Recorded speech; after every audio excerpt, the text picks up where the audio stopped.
Olá, o vereador Túlio Micheli é jornalista, comunicador, começou ainda na adolescência. Também já foi líder estudantil e é fundador do canal de notícias Boca no Trombone. É um pouco dessa história de vida antes dele chegar aqui no parlamento enquanto vereador da Câmara Municipal de Uberaba que nós vamos conversar, bater um papo aqui. Seja muito bem-vindo, viu, Túlio, para a gente falar um pouco dessa sua história de vida. Obrigado, Bacira. Obrigado pelo convite. Bacana a gente poder falar um pouquinho. Você começou no Lavoura, que você até chama de lendário jornal Lavoura e Comércio, ali da família Jardim, né, que fica na Rua Vigário Silva. E como que você chegou até o Lavoura? Eu sempre tive um sonho de lidar com comunicação, né? Eu sempre gostei muito de rádio, sempre gostei muito de ler jornal, de assistir telejornal. Isso já na adolescência já era um diferencial, né? Que eu tentava entender aonde que eu queria chegar. E aí eu tive essa oportunidade de, um belo dia, lá no Lavoura e Comércio, começar lá dentro do parque gráfico que eles tinham aqui dentro. Eu achava tudo aquilo muito maravilhoso, tudo muito bonito. E cheguei num dia para limpar respingos de tinta de impressão no chão e de lá, pouco tempo depois, eu já fui para dentro do antigo CPD, que a gente chamava de Centro de Processamento de Dados. Paguei meu próprio curso trabalhando em lanchonete, trabalhando vendendo salgado para conseguir custear meus cursos. E de lá para cá eu fiz essa carreira jornalística aí. E lá no Lavoura eu comecei bem novinho, com meus 16 anos, de 15 para 16 anos, naquela época que podia trabalhar, né, Vacina? Uhum. E aí a gente, mais do que rápido, a gente também já foi para dentro da diagramação do jornal. Eu acho que eu posso dizer que eu sou um dos poucos jornalistas aqui em Uberaba que consegui viver todos os mundos do jornalismo.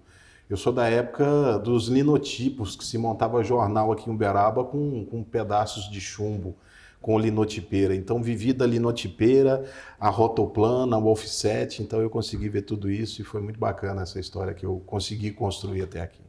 Você é uberabense, nasceu em Uberaba e onde você estudou aqui em Uberaba? Nascido, criado e, se Deus quiser, um dia com os restos mortais aqui sepultados. Eu nasci no dia 6 de fevereiro de 1982 no Hospital Santa Cecília, hoje UPA São Benedito. Nasci lá no dia 6 de fevereiro, sou filho da dona Sônia Bernadette, neto da dona Irani e do seu Dilson, e com muito orgulho, venho de uma família muito humilde, mas muito correta, muito reta em todos os seus objetivos, em todas as nossas situações. E no dia 6 veio essa criança ao mundo. 4,5 kg, viu, Vacina? Bem forte, né? E até hoje. E quais as escolas que você passou aqui em Uberaba? Eu estudei, a minha vida inteira eu estudei escola pública. Eu fiz do pré-escolar até a 4ª série, fiz na Escola Estadual Dom Eduardo, ali no bairro Mercês.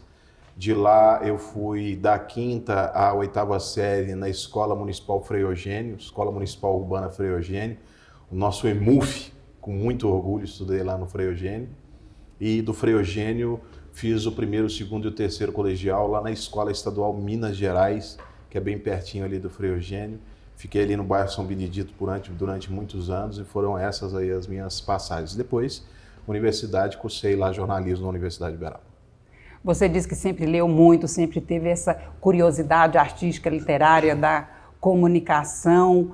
Isso também pavimentou um pouco a questão da líder estudantil? Como que foi isso, esses movimentos? Como é que você atuou nas escolas ou na universidade?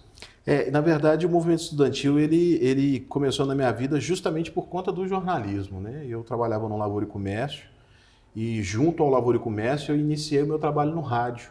Fui trabalhar na Rádio Sociedade do Triângulo Mineiro, a nossa querida PRE5, que ficava ali em uma das salas do Urbano Salomão.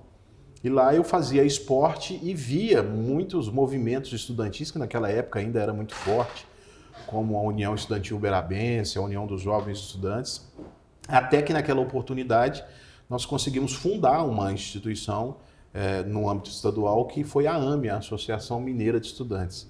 Fui presidente da AME durante 12 anos aqui em Uberaba. Estive dentro da diretoria da União Estudantil Uberabense, que tinha uma sede aqui pertinho da gente, aqui na Praça Rui Barbosa.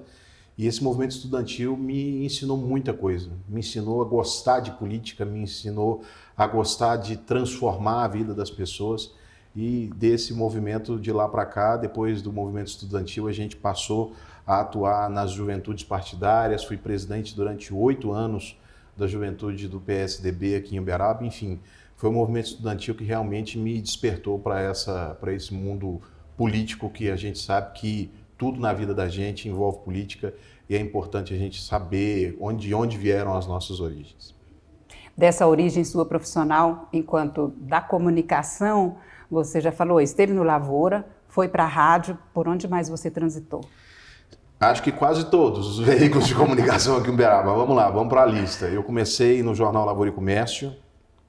Dentro do Jornal Lavoura e Comércio, eu tive uma oportunidade de ir para a Rádio Sociedade, né, para a antiga PRE5. Fui narrador de futebol lá na Rádio Sociedade. Ainda dentro do Lavoura, eu consegui fazer um trabalho de ser um repórter durante 3 anos seguidos da Exposebu para a antiga Folha Imagem. A gente fazia fotografias da Exposebu aqui, dos grandes campeões, né, para a Folha Imagem, que depois, futuramente, passou a se tornar a Folha Press, que é hoje uma das maiores agências de notícias e imagens do planeta. De lá, depois, com o encerramento das atividades do Lavoura e Comércio, eu passei pelo Jornal Cidade Livre. Depois do Jornal Cidade Livre, eu tive uma passagem pela Rádio Difusora aqui em Uberaba, pela Rádio Uberaba, também passei pelo Jornal de Uberaba, pelo Jornal da Manhã, pela Rádio JM e Rádio Metropolitana. Foram esses os veículos de comunicação dos quais eu defendi aqui. Praticamente todos mesmo, né? Eu costumo dizer que eu só não trabalhei na Rádio Sete Colinas, que eu tenho um carinho muito grande por todos de lá, e na TV Integração. De resto, eu já passei por todos os veículos aqui de Uberaba, sem sombra de dúvida. Isso te trouxe também então, grande experiência, até você decidir abrir o seu próprio canal de notícias Caboclo no Trombone. Na verdade, Vacira, isso começou lá no dia 24 de outubro de 2003. Você fala 2003, há 20 anos atrás. Dia 24 de outubro de 2023, eu fui o responsável por colocar uma placa na porta do antigo Jornal Lavoura e Comércio.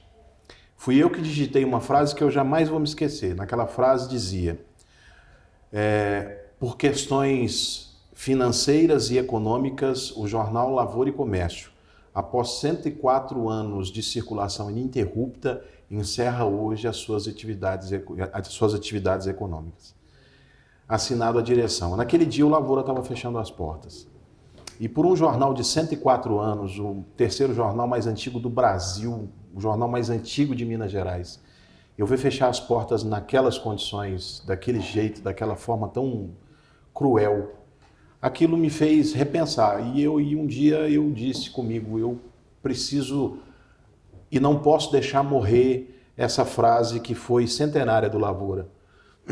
O Lavoura tinha uma frase que dizia credibilidade e confiança. Se o Lavoura não deu, em Uberaba não aconteceu. E quando eu coloquei aquela placa lá na porta do jornal, eu disse para mim mesmo, falei, um dia eu ainda vou ter o meu próprio veículo de comunicação e vou seguir trabalhando como assim fez o Lavoura. Muito respeito às pessoas, muito respeito às famílias, e foi ali que eu aprendi que é possível a gente fazer jornalismo respeitando as pessoas, trazendo a notícia como ela precisa ser mostrada, mas acima de tudo respeitando quem está por trás dela. Seja um crime, seja um material político, seja um material econômico, a gente tem que sempre respeitar as pessoas e saber dar essa informação. Ô, Túlio, eu fico imaginando você colocar essa placa lá, porque estava fechando um ciclo da sua vida, um ciclo profissional, né, de vínculos pessoais, afetivos, e também fechando a porta de um jornal de grande história, 104 anos, né, para o Brasil inteiro. É um marco, né? E perdendo o emprego, né, Vacira? Que era também o mais grave ali naquele momento, porque a situação econômica não estava uma das mais fáceis. É um misto de sentimentos que eu ainda não consigo explicar com tamanha fidelidade. Só quem esteve ali naquele momento comigo sabe o que realmente eu passei. Eu ainda não me recordo muito do senhor Murilo me dizer, pode fazer a placa. Eu falei, vamos tentar mais uma vez, de uma outra forma, de uma outra maneira. Me disseram, não dá mais. é como se você estivesse perdendo um parente. Ali realmente machucou. Eu acho que Uberaba perdeu muito. Mas, infelizmente, esse tipo de coisa, as pessoas, as empresas, elas têm data para começar e, infelizmente, para terminar. Não é o que a gente queria, mas vamos avançando. Por isso que está aí o Boca no Trombone hoje. Por isso que você pensou, então, em começar essa empresa? Eu comecei no rádio com um programa chamado Boca no Trombone. E por que Boca no Trombone? Muitas pessoas me perguntam isso, por que Boca no Trombone? Lá no Lavoura e Comércio tinha uma coluna que se chamava Boca do Povo, que era uma coluna onde as pessoas todos os dias chegavam na recepção do jornal e falavam, olha, eu estou com esse problema lá na minha casa, eu estou com esse problema na minha rua, eu estou com esse problema lá no meu bairro, eu queria que pudesse solucionar. E aí, lá na Rádio JM, isso em 2015, eu conversando com o Luiz Ciabotti, me deu a oportunidade de fazer um programa à noite, que era um programa de auxílio, né, à população e de deixar o canal aberto. E aí nós conversamos, ele falou, como é que você quer chamar esse programa? Eu falei, na Boca no Trombone. Ele falou, beleza, você não acha muito popular? Eu falei, exatamente essa é a intenção, ser muito popular. O primeiro programa foi ao ar no dia 6 de junho de 2015 e durou um ano na programação da rádio. Por questões, né, econômicas, a gente sabe que rádio hoje ele é muito volátil, né? Às vezes o que funciona durante um período, depois de um ano não funciona mais. Mas a gente resolveu encerrar o programa, mas no primeiro dia eu me recordo que nós tivemos quase 80 participações, 80 ligações de ouvintes que participavam das 8 às 10 da noite, que era um horário em rádio AM, que a gente não tinha noção se realmente funcionaria.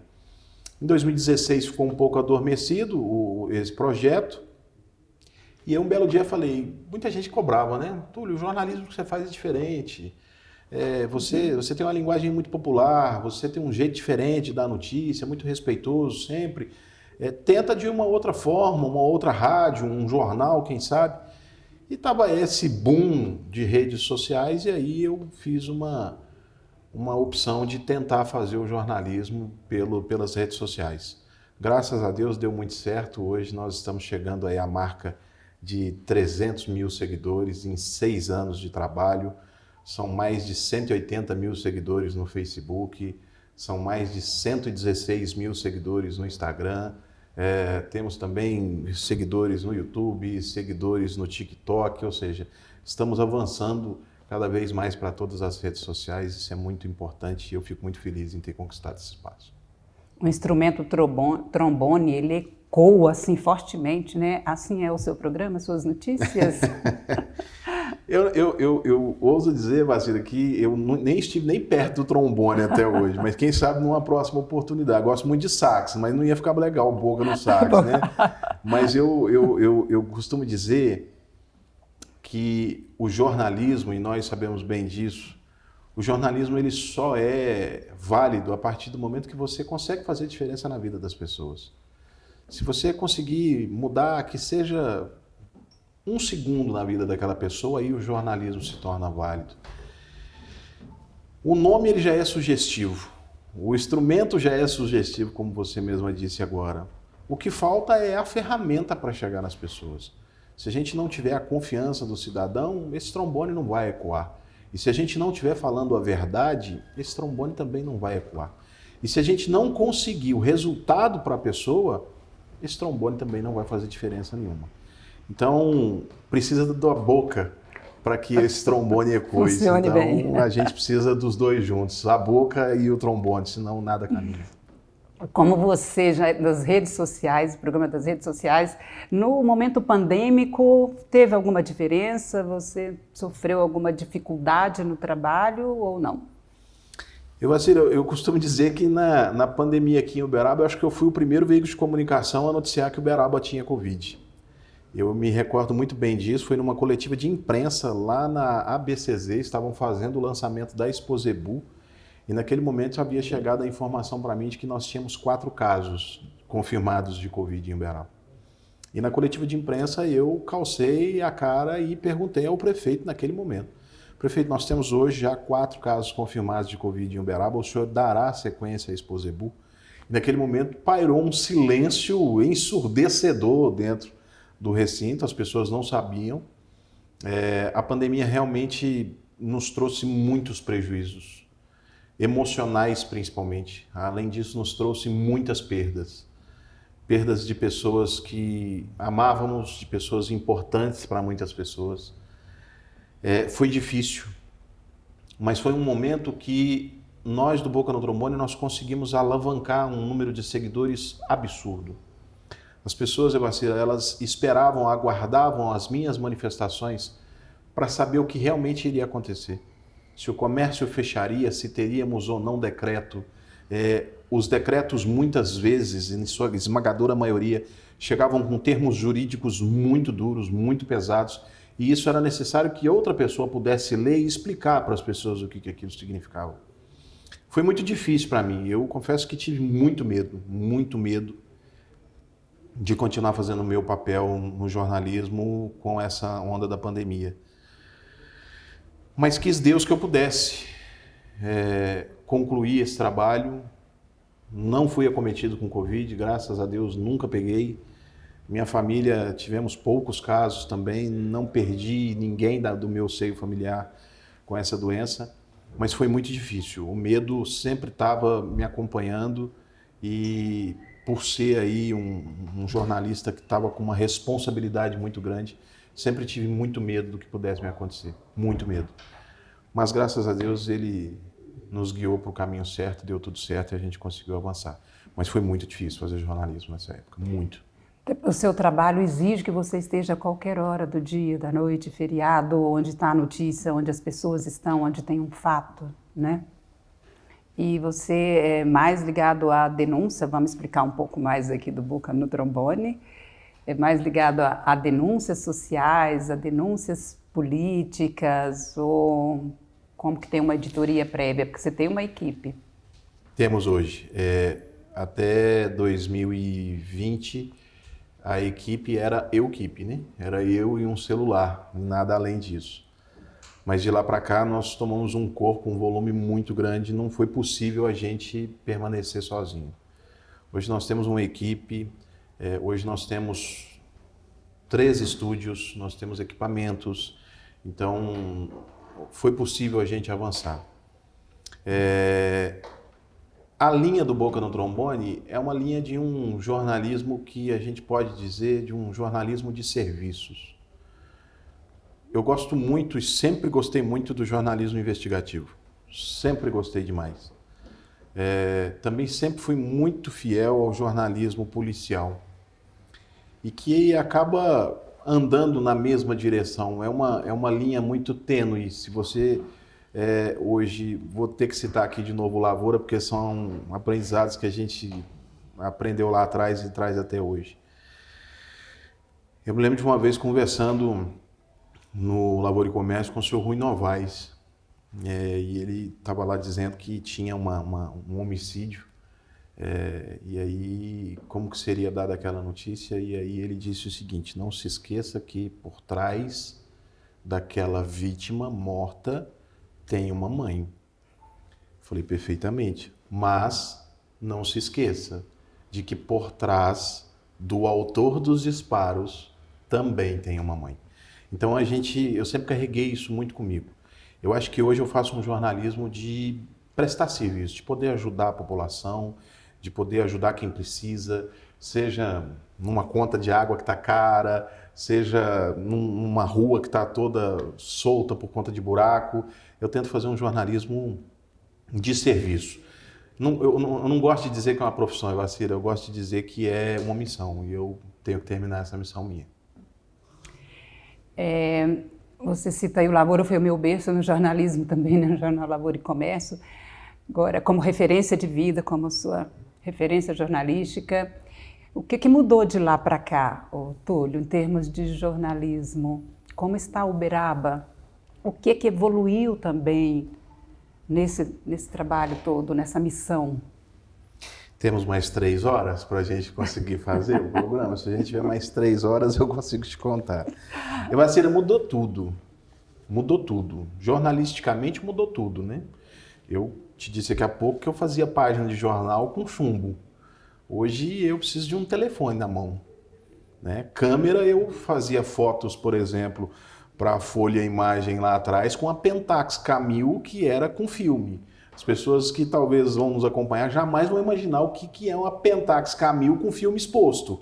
Aí você chegava para revelar e o filme estava queimado, você ficava desesperado, falava, meu Deus, eu perdi tudo que eu fiz. Hoje não, hoje é um celular. Então, assim, tecnologicamente mudou tudo. O que a gente aprende lá atrás, Evacira, a gente leva para o resto da vida, né?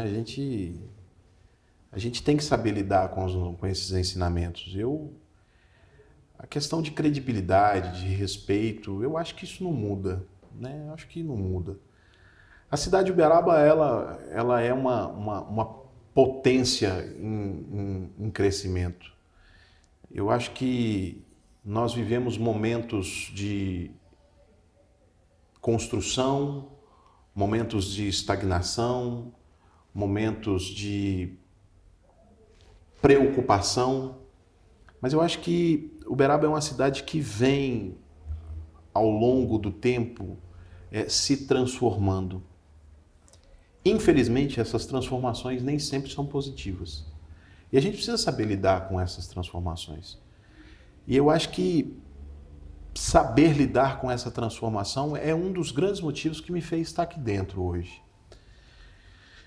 Então já responde esta pergunta: como e quem te trouxe para a política? Eu não consigo te dizer quem me trouxe para a política. Eu acho que não tem quem. Eu acho que tem o quê. O que me trouxe para a política? As pessoas...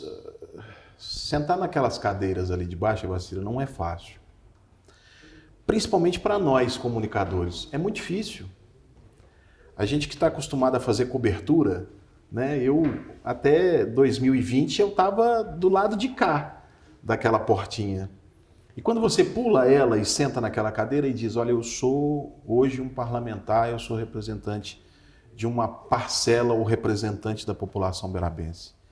Para nós é muito difícil, porque nós sabemos onde estão todos os erros, todos os erros. Eu sei onde estão os erros, por que os erros estão desta forma, quem são os culpados ou responsáveis por isto, como solucionaríamos isso. Só que o braço de um parlamentar, de um vereador, ele é curto. E quando a gente chega com essa ânsia, com essa vontade de querer fazer, transformar, modificar tudo, a gente chega aqui dentro e percebe que as coisas caminham ainda mais lentamente daquilo que a gente imaginava ser. O que me trouxe aqui para dentro, Evacira, foi poder ter a oportunidade de representar essa população. Porque lá, enquanto eu estava no Boca no Trombone, fazendo meus programas, as pessoas diziam o seguinte, a gente precisa de gente assim, que fale a verdade. A gente precisa de pessoas desse jeito, que falem a nossa língua, que dê voz ao que nós pretendemos e ao que nós queremos. E aí eu me perguntava, e por que não temos? Por que não temos essas pessoas no legislativo? E não aqui querendo tecer críticas a outras legislaturas, muito pelo contrário, nem a atual da qual faço parte. Mas porque nem sempre, ou quase nunca, a população que fica da porta dessa casa para fora não é a que merece a total atenção. Política, ela, em sua grande maioria das vezes, ela é muito indigesta. Mas você precisa aprender a filtrá-la. E quais são as suas principais bandeiras, suas pautas? Você conseguiu definir algumas, porque são muitas, né? Uma voz popular do Boca do Trombone. Vou voltar um pouquinho e dizer que eu acho que a bandeira é o que me trouxe até aqui. É uma missão. Eu entendo que estar aqui hoje nesse legislativo, fazer parte da 19ª legislatura é uma missão. Eu entrei sem bandeira, nenhuma. Eu entrei sem causa. E respeito quem tem causa e respeito quem tem bandeira. Mas eu entrei para ser um uberabense que estava insatisfeito com a política e a forma de condução e tentei construir. Eu hoje, felizmente, sou reconhecido como o vereador que mais tem atuado na área da saúde em Uberaba. 90% dos meus projetos votados nessa casa são voltados para a área da saúde. Temos também um trabalho muito direcionado para transporte coletivo, conta de água que agora está chegando mais cara e o pessoal já pediu uma atividade, um esforço da nossa parte, ou seja, os serviços essenciais. Quando a gente tem uma boa prestação de serviço essencial para você, cidadão, a gente tem uma boa construção, a gente tem uma boa cidade para se viver. E é isso que eu estou tentando fazer. A minha missão é essa, tentar ajudar quem está da porta para fora. Nós vamos encerrar com uma pergunta da sua participação no serviço público quando você trabalhou com marketing de grandes eventos internacionais. Como foi isso? Eu gostei muito. Eu já estive do outro lado, servi a FUNEL no ano de 2015. Fui membro do departamento de marketing da Fundação Municipal de Esporte e Lazer. E naquela oportunidade, me lembro bem que eu estava com o Luiz Alberto Medina, sentado com ele quando eu era presidente lá, aqui no Jockey. Veio o presidente da Federação Brasileira de Handebol e disse o seguinte: quero trazer o campeonato de handebol aqui para Uberaba. Aí falaram: não, mas nós não temos lugar. Temos sim, temos lugar, temos lá o Centro Olímpico. Mas como? Não tem jeito? Vamos dar um jeito, vamos trazer isso para cá. E quando a gente trouxe aquele Grand Prix para cá, foi um negócio fora da curva. Uberaba cresceu desportivamente, absurdamente.